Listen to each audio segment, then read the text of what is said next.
focused? Yeah. Ready? Yeah. You focused, man? Yeah. Okay. It's a little lonely here today. Yeah, it is. A little lonely. Hey, hold on a second. You're all alone. I'm all alone. There's no one here beside me. My troubles have all gone. There's no one to deride me. But you gotta have friends. Breeze Nation, what's good? It's your boy, Pat the Designer, back at it again. I am not all alone. Mr. Drew Better. If you knew better, you do better. Say, who better is in the building? Nobody, bro. Got a lot to get into on today's episode, even though it's just me and you here, Drew. Yeah. Chicago Bears, the report from Jay Glazer is that they're going to be aggressive. We get the news yesterday that Dio Adangbo is Out for the year? Out for the year, torn Achilles. Oh, that's tough. It's a tough blow. There's opportunity that's there. I think that people may look at it a little bit differently because of the move, but you hate to see a player get banged up in that fashion. So I'm not sitting here, excited that Dio Adangbo got up. I see people on Twitter out here wilding, but listen, we got to talk about with the trade deadline coming up at 3 p.m. Central today. Is this something that the Chicago Bears are going to be aggressive in, as Jay Glazer reported? We'll talk about that. Look at what we saw in the game defensively, and maybe that's the route that this Bears team needs to look, because the offense looked like they had this stuff together. We'll talk about all that and more in today's episode of the Windy City Breeze Sports Talk Daily. Hit that like button, subscribe to the page, leave a 5-star review. Y'all know what to do. Drew, how are you, my guy? Feeling good? It's not bad for a Monday. It's a happy Monday. The Bears won. A Bears victory? Over Well, the weekend. it's technically Tuesday as this video is dropping, but it is a Bears victory Tuesday. So I'm good. It's a good day. It's still on the high from Sunday. So it's not bad. I'll take it. Nothing wrong with that. Yeah, we got some bad news injury-wise, but, it's overall, it still doesn't overshadow that come from behind victory that we had. Yeah, listen, and well, I will say this. It does speak to why we had the come from behind victory, though. You know what I mean? Yes, it does. Yeah. That is the tough part there. Here's the one thing that I will say, as we get ready to look ahead at this trade deadline, I do think that you got to look at what you saw in the game and ask the question on, is there improvement that you can get this season? Deshaun Wright struggled in this game. He's been somebody that we could, count on for the most part this season. He's been a part of the takeaway battle. Still got a pick in that game. I will count that interception on his docket. I count it. I saw Myles getting mad at it. Shout out to Midway Jeff Meller. He was mad. He was like, knock the football down. Like, why are you catching? I was like, he was the only person that broke on the ball. No one was able to get it. Like Joe Flacco had no shot at getting the ball that far. Like I knew the Hail Mary wasn't gonna happen. It doesn't, but I don't know if I really count that though. Listen. At the end of the year, it all counts. That's all I'm gonna say. When he looking for that next paycheck, it all counts. So shout out to Deshaun, right? But it was an ugly day for him yesterday, and I'll be honest with you, ugly day for Tyreek Stevenson too. Like you can't all the DBs. Yeah, it was a bad DB day. But what I've stood on the entire time here, Drew, is that it was a bad day, and it has been bad for the DBs when it has been bad, because you're not getting pressure on the quarterback. Joe Flacco was able to sit back there. I think at this point we can stop saying, not to say we can stop saying bad AC joint, but clearly he was doped up. You don't just throw 470 yards. Right. Like you don't just an injury like that. Nah, so clearly, right, something was going on there that allowed him to be able to play in that game and play at that level. But he was able to stand back there and be comfortable the entire day. When you look at that game and the trade deadline that you have coming up here, was there anything you took away from that game where you were like, listen, that's got to be the one spot we address? We addressed half of our DB issue with signing Gardner, and he, did well. He was able to break up a pass. He brought some toughness to the secondary. So, but Tyreek had a bad game. Yeah. Deshaun Wright had a bad game, but there's not a lot of market for CBs out there right now. So the only couple names that are interesting, I don't know if I'm looking to go get. I mean, listen, if we dive straight into it, I mean, Reek Woolen is the one, right? Tyreek Woolen from Seattle. You probably can get him for. Would they give him up because he's doing well for them? I don't think they want to pay him. You probably could get him. I would assume, and he fits that style, right? He's 6'4". 210 pounds, so he meets that length and size criteria that Dennis Allen has. That might be a flag. It was crazy. But I mean, you're probably talking about a third or a fourth round pick to go get Reek Williams? Are you looking to give up high draft capital to go answer that question? The guys are out there, but is that worth it for you for this season? I don't think so, because you're talking about having to pay these same guys that we just paid. So you're paying him Jalen Johnson money. You're paying him Kyler Gordon money. You don't have enough money to go around because you just paid Dio. So, and then you pay Grady Jarrett. There's not enough money to go around to bring this guy in to give up high draft capital and a contract at the end. So that's why I'm kind of on the fence of not making a move just to make a move. This wasn't our year yet anyway. Let's just play it out, see what we have.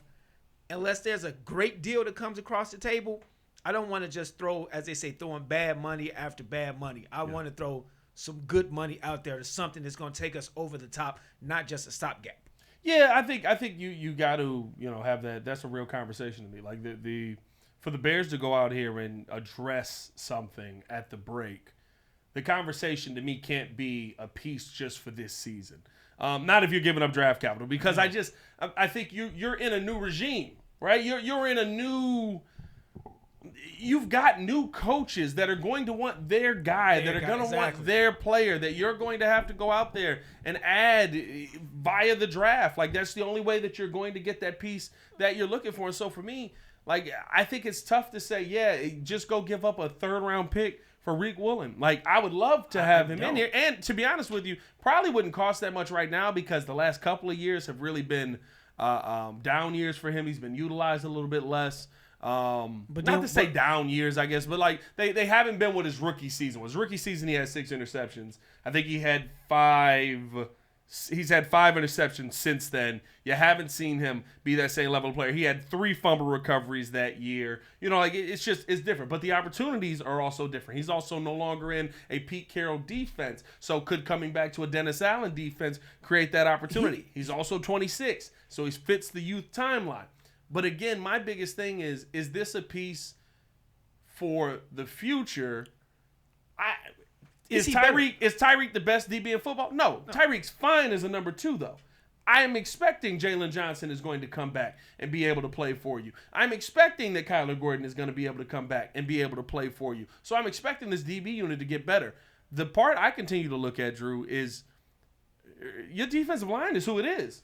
Like, this is the group you thought was going to come in here and dominate. And Montez Sweat has gotten better the last 3 weeks? No, I want to say that. He's got a sack in every game. He's been better in the run game. He has gotten better. But he's not. Has he been the elite player we thought we paid? Not the elite player, not the dominant player, nothing like that. But you have to take this in consideration also. If you're going to go out there and get this piece, where does he fit long term in your financial structure? Yeah. Where does he fit regards to playing? Like, who are you not going to pay? Who are you going to now trade or let go in free agency yourself if you bring in this 27-year-old? Because your whole DB room is, outside of Jalen Johnson, I think is 27. Everybody's around that 25, 24 to 26 type age. So, and they're going to be up for their 5th-year option pretty soon. So what are you doing? So to me, you can't just go out there, like you said, and just make a play for 1 year. You have to see how he fits in the whole scheme of things. Like you said also, you have to see these coaches want their guys. They want to draft these guys that they want. They want to develop these guys that they want to fit their scheme, and you don't want to just have a makeshift player. Like, yeah, he might fit as far as size-wise, but what is his coverage? Is he a more press cover? Yeah. Is he a more zone type of guy? So the more glaring need for us, in my opinion, because the DBs did give up 500 yards of passing yesterday, but some of that was on the line not getting the pressure. Right, the line not getting pressure. We had 3 sacks, but honestly, the pressure didn't really turn up until the end of the third, into the fourth quarter. That's when the pressure numbers started to increase. Those first 2.5 to 3 quarters, we didn't get a lot of pressure on Flacco. Well, and here's the biggest problem. When it mattered, you didn't get pressure on him. You had 2 drives where you needed to not give up touchdowns. Yes. You had 2 drives. It was 41-27. You had 2 drives where all you needed to do was not give up touchdowns. And you couldn't get pressure on him in those moments. That's where it's like, I will say this. As much as I'm kind of out on the going out and getting a big DB, the one thing that I don't think that you can do this in this league is just say it's a washed year. If you're the team. For us, look, I'm a Bears fan. I'm a diehard. I would love to see it's it. not Super Bowl this year.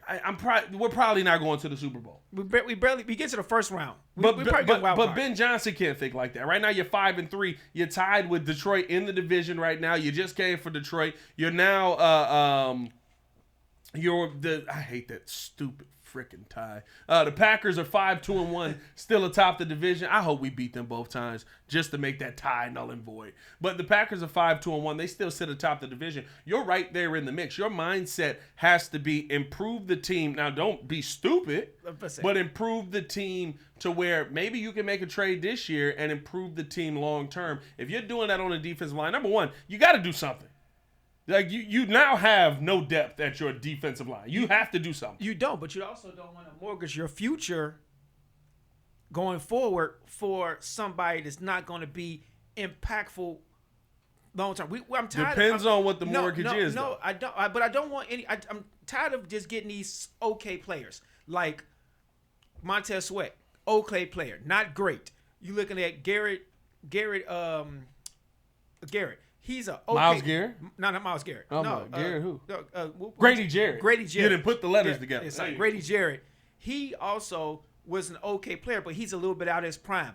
We're not talking about mortgaging everybody for Myles Garrett. When he was down there, but he was elite, right? But we're talking now. So we're not talking about going to get Myles Garrett. We're not talking about potentially going to get, even though they said he's off the market, old boy Max Crosby. We're not talking about mortgaging the future for somebody like that. Somebody that's an impact player for this season and going forward for the next 3. If you're going to spend some money and you're going to break your cap, you need to bring in a potential Hall of Fame player, in my opinion.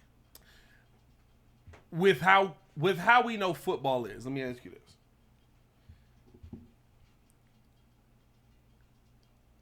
Is a Trey Hendrickson who seems like he's back on the block, who he didn't play in that game. I ain't gonna lie to you. It felt like sit this mug down so that he ain't played in the last 3. It feels like sit him down so he don't get hurt because we're gonna put him on the trade block. But it was a lot of he's not gonna be on the trade block. We're not gonna put him on the trade block. We're listening. So if a name like Trey Hendrickson comes up, I feel like if he gets traded, which is probably the inevitability. I think a team like the 49ers might really be in on that. I feel like a team like, I can see the Rams trying to be in on it. Don't want a bidding war, though. But would that be something that you would look at? It was somebody we were talking about looking at in the preseason where we said, listen, like, I give up whatever you got to. I'm not giving up the entire future, but I give up a lot to go get a dude like Trey Hendrickson. You're pairing him back up with Dennis Allen. To me, you need that defensive line help. Now it moves Montez Sweat almost into a favorable situation. Problem is, you're probably sending back players in a trade like that because you have to now make $60 million work in your cap. But do you? I could see your Trey Hendrickson. I was asking for him during the preseason. Yeah. But now do you go and get a Bradley Chubb type guy that's on the Bradley rebound Chubb back could be a name too. You still got to work some numbers, right? There, But it's not as big as numbers, and you don't have to give up as much draft capital because he's not. It's a very different thing, though. I know, but he's coming out of an injury, so ACL. So his contract is less than the one that they gave Hendrickson to get through this year. So do you look at that mid-tier pass rushing help, or do you mortgage everybody and try to pry Myles Garrett? I mean, you're not getting Myles Garrett. You might get him if you give up. I don't. If you give up multiple firsts, you'll give up. They'll give him up. I'll tell you this right now, and use the team up north as an example. Now they didn't give up much of anything, honestly. I mean, you gave up Kenny Clark. Kenny Clark and 2 firsts. That 2 firsts. Like, you're gonna give up a lot more than that. But look what that did. But I don't think the Packers are very good. I do think that Michael Parsons is very good and has helped them look a heck of a lot better than they are. But I see them a little bit different because Michael Parsons he's got some fallacies in his game. Great player, great pass rusher, but sometimes get washed out on the run. Myles Garrett doesn't at all. That's what I mean. Right, you're paying 100%. More. So I'm willing to mortgage 3 firsts for Myles Garrett. But I think that's what I'm saying. That's my point here. Now, again, you got to make money work. So you're probably talking 3 first-round picks. You're probably talking you might be talking Montez Sweat, honestly, if you send it him, like if you're to make money work, because you got to figure out how to make money work. You would have to restructure 90% of the team to try and get under the cap. Like the Myles Garrett conversation would be insane if that's the kind of aggressive that Ryan Poles was going after. But for you to do that, and I'm just saying, looking at the team up north, like, look what it did adding that dominant pass rusher. We literally came into the season, we were like, the Packers' defensive line ain't that good. It's Kenny Clark. Right, exactly. And Kenny Clark isn't always, the best. He's always a really good player, but he's not always like every play he's going to destroy this play no matter what. You're seeing that currently with what now, it could be Matt Eberflus, but you're seeing that currently with what's going on down in Dallas. To me, the conversation around a guy like Myles Garrett is the conversation like Michael Parsons. Like, that defensive line went from like, they play defense to, hey, these guys are getting pressure every play. Really, it's Micah. Yeah. But it's these guys are getting pressure every play. If you could find a way to keep both Montez and Myles, I'd be here for it. I think Trey's a conversation. I think here's my fear with the Bradley Chubb conversation, because I truly I don't know about Myles, bro. Like if he finds a way to pull that off, we putting the crown back on. Hey, we put the crown back on. I don't know. You pull that off. Hey, is this team gonna have money in the future? No, but you gonna have some players, at least for the foreseeable future and for the young career of Caleb Williams. But here's where I think my concern is with Bradley Chubb. Is Bradley Chubb just Montez Sweat in a Miami jersey? I don't think so, because Bradley Chubb before his injury was a double 11 sacks. Was a double-digit sack But it was guy. the only time he did that. But he also had Phillips. So if you pair, Who just went to Philly? I know. So if you pair Bradley Chubb now, because he had some good years with Denver too. So if you He did. They just weren't double-digit sack so numbers. if you pick 2 8-sack guys together, that creates pressure because they He had one. I'm sorry, his rookie year. So 2018, he had 12. Hold on, let me pull this up here real quick. 2018, he had 12 sacks. 2019, he had 1, only played in 4 games. 2020, he had 7.5. 2021, he had 0, only played in 7 games, got banged up. Yeah, I heard that year. 2022, he had 8 sacks and ended up getting traded halfway through the season. So he played between Miami and Denver, had 2.5 in Miami to finish that season out. 2023, he had 11, got banged up, currently has 4 sacks. So not only are you trading for an injury-prone player, and we actually could say is injury-prone, you're also trading for a player who is what now?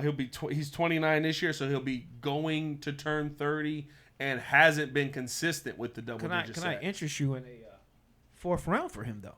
He's worth a 4th round. Well, that might get me tingling. He worth a 4th round pick for me. That's what I said. That's what my whole point originally was. Don't mortgage the future for somebody that's not going to be in your future going forward. So if you can get a trade process and happen for not using up a lot of your draft capital, just using, some of your flexible picks. I don't think we have multiple picks in any round of the up and coming draft, but I'll give up a 4th. I won't give up a 2nd or a 3rd, but I'll give up a 4th for a guy that can potentially be on a prove-it deal next year. Like he signed for like 1 or 2 years and then put him on a prove-it deal after that, because you're right, he is injury prone. But unless you're getting a stud, I really don't, even though we need it, I don't want to just throw, like I said, keep throwing bad money after bad money, hoping to get a better product, because you got a bunch of mid rushers that you thought was going to do something. You spent $48 million on Dio, who has 1 sack all year and now is out for the rest of the year. And I think that's the thing for me, Drew. Why take the chance? There's one name out here that we know is a dog. 2. And one of them's not tradable, supposedly. Yeah, I don't know if you try. Listen, you pull off Myles. Like I said, Max. You pull off Myles. You pull off Myles. I see it, Hallis, to crown you. When I see you up there, know what cracks me up every time I see him? He always goes, "How many pairs of glasses do you have?" Every time I see you, you got a different pair of glasses. Hey on. man, so you're a fashionista. Hey, people are just learning. These are for me to see. I know. I heard that's the funniest thing ever to me. There's people like literally. I'm seeing people in the streets. Yo, Panther designer, nice to meet you. I was like, hi, how you doing, man? What's going on? He's like, bro, I never knew they were real. I said, oh my God. I was like, y'all thought I was just doing this? Hey, exactly. I'm a fashionable guy, but geez, yes, I need to see too. I was just blind. But no, like the thing for me that I think Bradley Chubb's a good name. Indeed. It's not a great name. Won't cost you a It's lot. a good name. May not cost you, may be able to get it for a 4th round pick, but is he going to give you the production you need?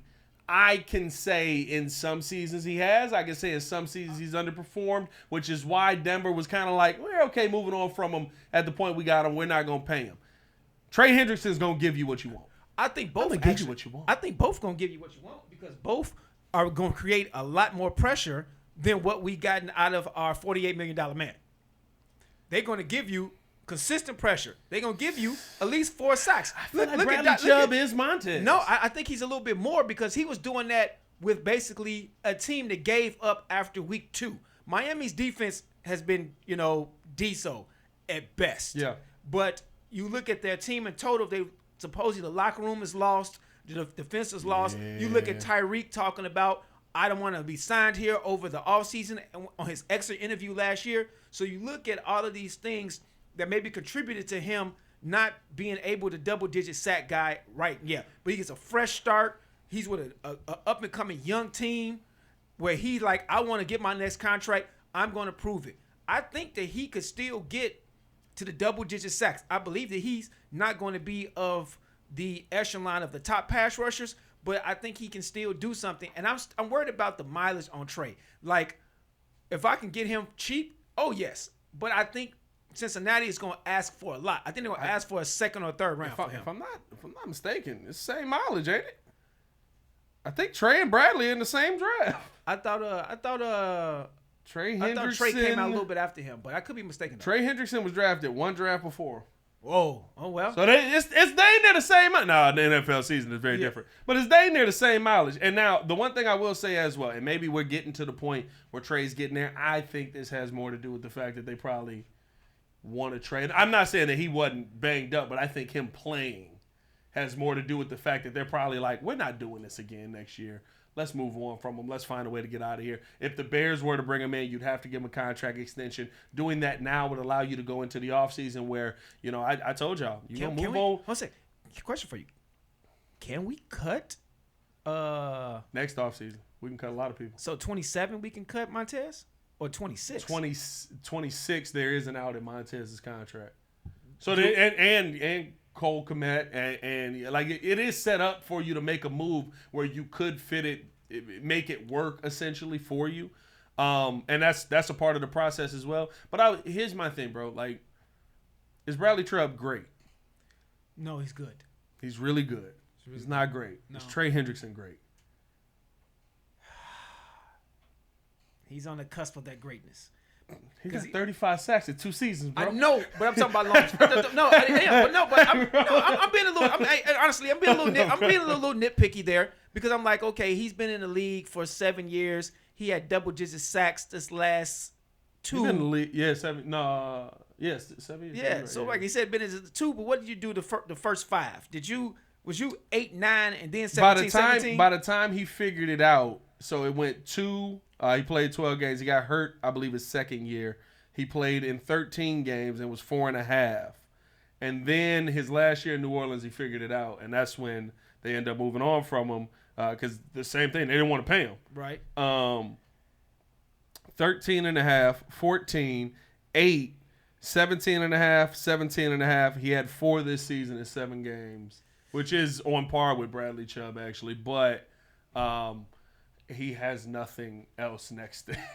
Exactly. He doesn't. I agree with you. I agree with you. He's right below elite for me. Yeah. He's right below elite. Well, and maybe he's coming, but like I would rather have the guy that is a indeed than the guy that you're hoping is a yeah. Because we got that. We knew Montez Sweat was a good player. Great player. But we didn't know if he was a exactly. And now he makes us. There we go. I had to get the soundboard in just for Joe. There you go. That's all the soundboard for me. Yeah, no Tiffany's though. No Timpanis, not tonight. But I do got though.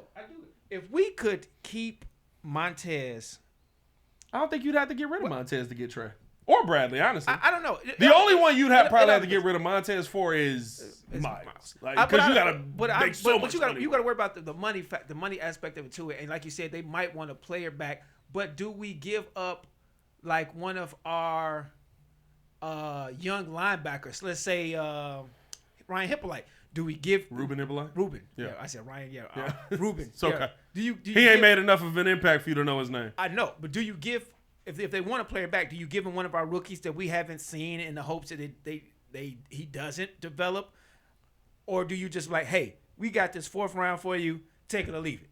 Because a lot of people do need pass rush help. So are we going to be aggressive and get in a bidding war with other teams, or are we just gonna be like, this is our deal. This is a fair deal.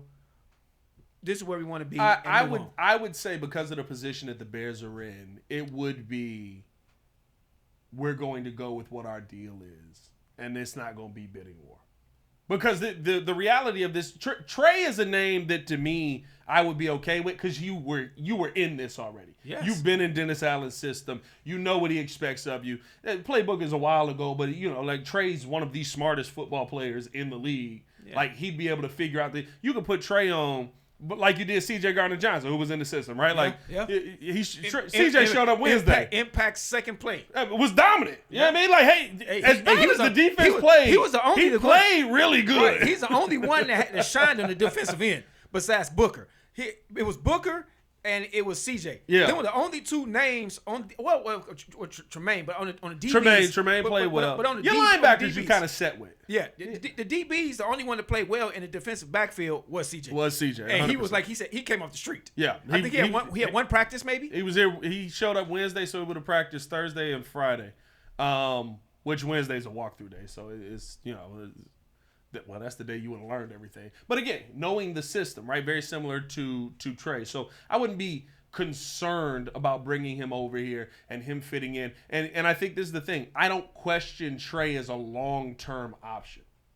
No, I don't. And if we being honest, like because he's 29. Trey health history. He's 29, right? He is 31. 31. Oh. This is stage 31 season. But his health history since 2020. And this is what I look at. I look at, okay, have guys been healthy? Right? When Muzz look at Micah Parsons, they like, he's almost 30, so you don't want to give up that future. And I'm like, this man ain't never been hurt. Right. He missed Trey a couple Hendrickson, games here and there. 15 games, 16 games, 15 games, 17 games, 17 games.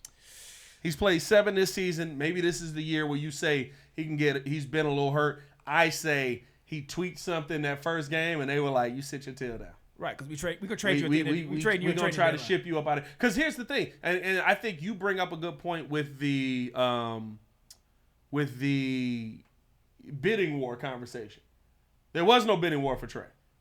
By the time they were talking about trades in the offseason, everybody just went, well, y'all don't want to pay him, so right. We'll take when y'all mess it up, let me know. We'll take them off your hands. Exactly. And now this is the only time that you're going to have leverage again. Yeah. This is the only time you're going to have any leverage to try and move Trey Hendrickson. Maybe that's the reason why he's been out the last few games. So like you said. That's it. I'm agreeing with you. There's no other time for you to try and move this guy. Yeah, because after this, you stuck with him, and you still have that same issue. No, you got to do it again this offseason. Well, because you got to franchise him again. Right. All the leverage again. You can't franchise him again. He's not going to play. You're going to start this all over again. Exactly. That's what I said. So I'm agreeing with you that this is the only time you have some leverage to get the best deal you can. Otherwise, you're going to get pennies on the dollar. Yeah. So we'll see what ends up happening there. I think to me, that would be the one, if there is any move that I would want to see the Bears make. I think you could restructure some contracts as well to try and get out of this. Again, I said coming into this, the only reason we talk about this is because Jay Glazer dropped the report that the Bears were going to be aggressive at the deadline. I said coming into this, I don't want to see the Bears trade a bunch of pieces away, trade away future pieces. And it's not because I don't think you shouldn't be trying to compete this year. It's not because I don't think you shouldn't add to the team. I just think you got a bunch of pieces here that you may not know if you want in the future. Like there's dudes that may be under contract that by the time we get to this offseason, you may say, this is not a part of the future of this team. And you may need the season for it to show that. You got to be smart about it. And I'll say this. It's going to be, I think, not to say, because I know people are going to say the Bears haven't played anybody. I think that the Bears have 3 wins now where you can say those were solid wins. And maybe, you look at the Commanders as a team that has fallen off. But that was a big win for the Chicago Bears. And I think that was a good football team at that time. Injuries have ravaged them. I want to see what these guys look like versus real adversity.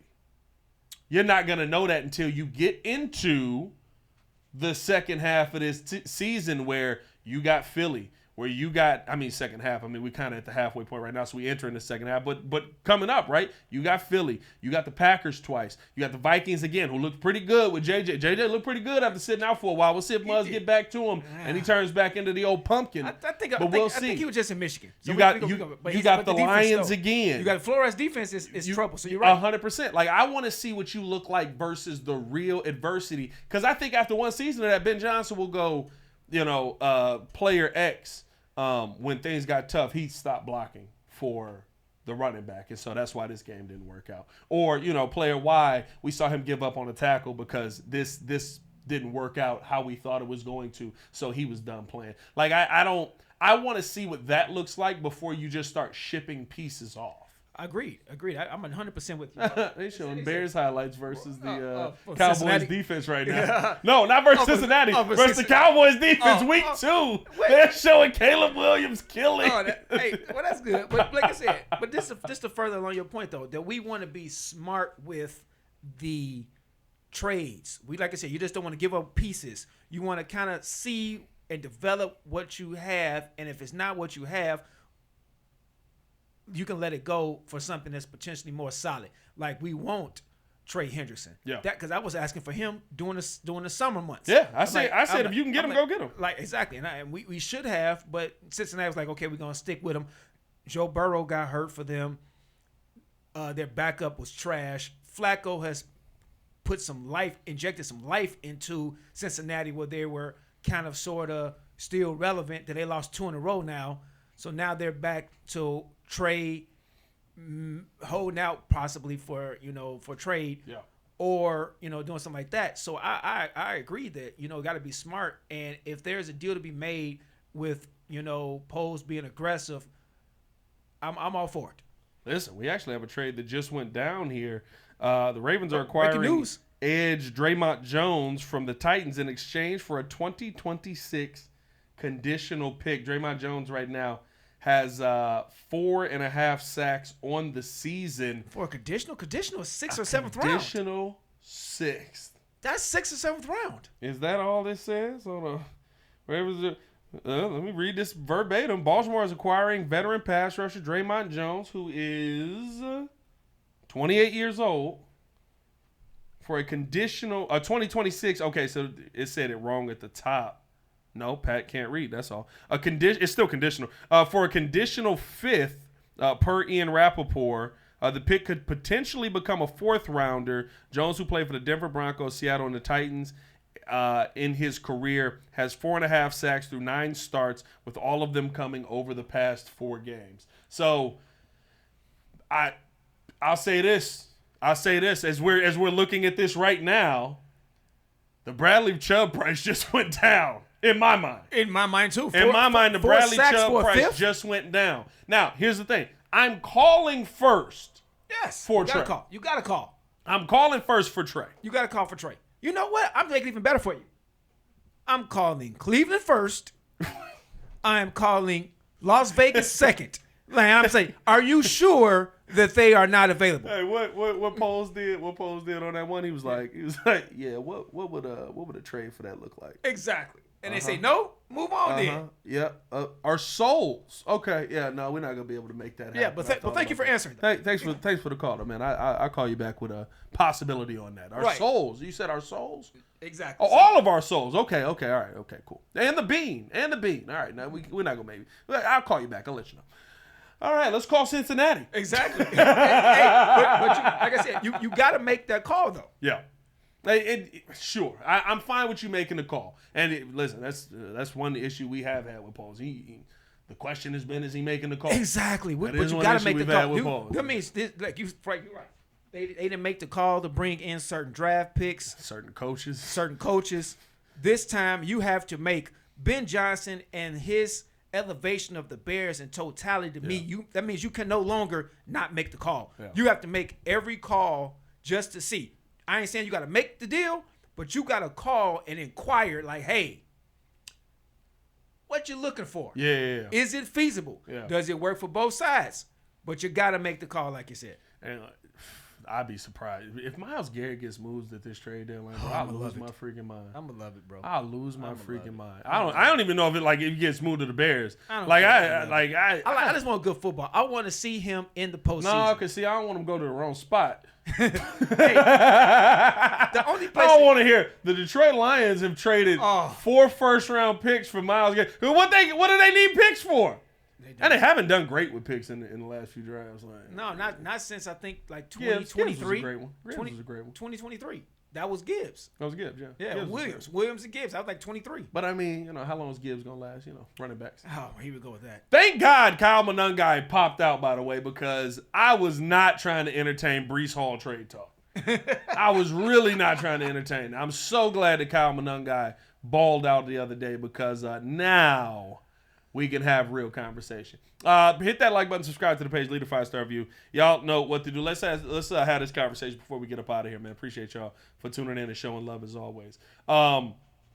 Is there anyone on the team who you would be looking to move on from if draft compensation is available? Is there anybody on the team where you're looking at it right now and you're like, not to say that the Bears would be sellers, but like, hey, let's try and build up as much capital as we can as well. Because I do think you got some interesting names that have been brought up in trade conversation where their role would change on the team that they might go to. Do I look to trade anybody? No. Will I listen? Yes. I would listen to, it's a lot of names I wouldn't listen to. But the couple ones that I will listen to is, even though he's been balling out lately, you got to listen to a DJ Moore trade because it's a lot of people looking for wide receiver help. Yeah.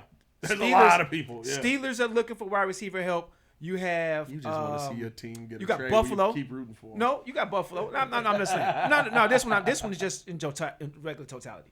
Steelers, Buffalo's looking for help. Yeah. The 49ers are still looking for help. You got Washington that was looking for help, but now are they? Now with Jaden going out, are they looking now at our Tyson Bagent backup to be their starter now?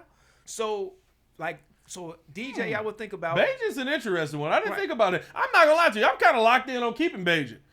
I know people like the conversation. Like, but they gonna give me a third. When you eventually become, they gonna give me a third. Hold on, that's a different conversation. Right. When you eventually become what the Packers became in like the 90s and early 2000s, you keep recreating that guy. Yes. Think about how many backup Packers quarterbacks end up being starting quarterbacks in other places. Indeed. Like, it's all about the scouts. It 100% is. And, listen, the scouts here found Tyson Bagent. The scout in the previous regime found Tyson Bagent. Although it still polls as scout. So I would assume that wouldn't change. But, like, I would rather have the next guy in here before I move on from Bagent, and he's the next guy, than just move on from Tyson Bagent. Because I think you're at an era in football where you need a backup quarterback. Like, you have to expect, at some point in Caleb's career, he's going to have a stretch where he's not going to play 3 to 4 games. That's true. That's true. But I think we had a guy on the practice squad that was actually decent that we... Brett Rippon? Huh? No. That was no. What was it was a vet that we had that we moved. We got Case Keenum. There we go. I don't want to see Case Keenum play football though. But I see him as a backup. Case. I see him as a backup I see him for a backup for the remaining 8 games. Hey, no. Yes, it is because Caleb is going to be healthy. Caleb is going to be healthy, so he can hold a clipboard for 7 games. That's your hope. I'll tell you this now. If somebody's offering me a third for Tyson Bagent, man, I'm gonna take it. And Case Keenum, hold that clipboard. Let me get this third out of you. Nah. But if somebody come look, because to me, I watched Case over camp just get slower and slower and slower and slower, and I was like, he's old. But he can't do nothing about it. He's old. But you got Caleb is a tough guy. I don't see him missing any any games. Yeah, I don't Caleb see is very him. tough. I don't see him being thin and getting knocked out of a game outside of a concussion potentially. I don't see that happening. We'll see. I mean, listen, I would rather keep Tyson than not. I think that having, I think about, what the Cowboys actually had for years when Cooper Rush was still talented. Yeah. It fit the system, honestly, which I think is the biggest thing, where you had Cooper Rush and Dak Prescott. Dak Prescott got hurt. Cooper Rush came in. Cooper Rush what did he win that year? 7 games? He did. So and Dak had won 2. Like, you end up making the playoffs off did. of, I think, a Cooper Rush few games that they end up winning. So, like, I think you have to have that dynamic at some point in there, but it will be interesting to see if that's something the Bears are doing. So if Bajan is off. For me, So he could be on for you. If Bajan is off for you, so that means they theoretically only leaves Cole, Kmet, and DJ. Who's banged up. But it was on a concussion, so he'd potentially be back. He could. Well, the hope is. Concussion. He's healthy. Get out there, kid. Exactly. Run straight. Right. A concussion is potentially 2 games. I don't think he has concussion issues, kind of like a Brisker type.